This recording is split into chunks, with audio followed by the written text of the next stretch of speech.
मतदार याद्यांमधील घोळासंदर्भात सुप्रीम कोर्टाला सांगून निवडणुका पुढे ढकला, कितीही दिवस लागू द्या पण बॅलेटवर निवडणुका घ्या, राज ठाकरेंचं मत। सत्य स्वीकारा आणि निवडणुका रद्द करा, व्हीव्हीपॅट नसेल तर बॅलेटवर निवडणुका घ्या, उद्धव ठाकरेंची बैठकीत मागणी।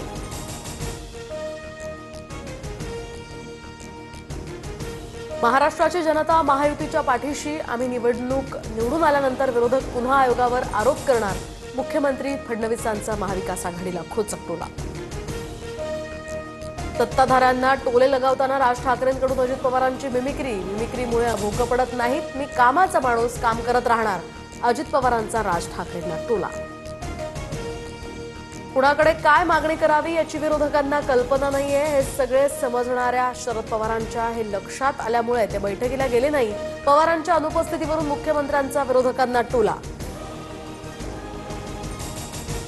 इतके कन्फ्यूज विरोधक मी पाहिलेले नाहीत, विरोधकांना काय मागणी करावी हेच कळत नाही, सर्वपक्षीय शिष्टमंडळाच्या भेटीवरून मुख्यमंत्री।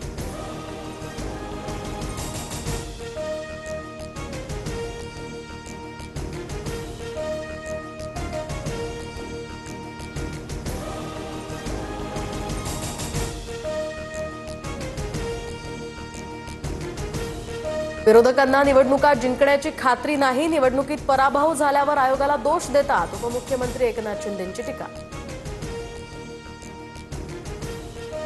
दिवाळीपूर्वी शेतकऱ्यांच्या खात्यात नुकसान भरपाईचे पैसे देणार, शेतकऱ्यांच्या पाठीशी सरकार ठामपणे उभं, मुख्यमंत्री फडणवीसांचं वक्तव्य। सरकारकडून नुकसानग्रस्त शेतकऱ्यांना दिवाळीआधी मदत देण्यास सुरुवात, तर काही जिल्ह्यांमध्ये 480 कोटी रुपये वाटपास मंजुरी, ऑगस्ट आणि सप्टेंबरमधील अतिवृष्टीच्या पार्श्वभूमीवर मदत।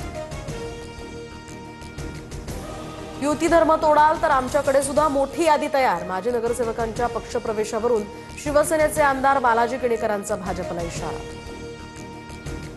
देशभरातील अनेक लहान बँकांचं मोठ्या बँकांमध्ये 2 वर्षात विलीनीकरण होणार, सरकारच्या निर्णयानंतर लाखो खातेधारकांवर परिणाम होण्याची सुद्धा शक्यता।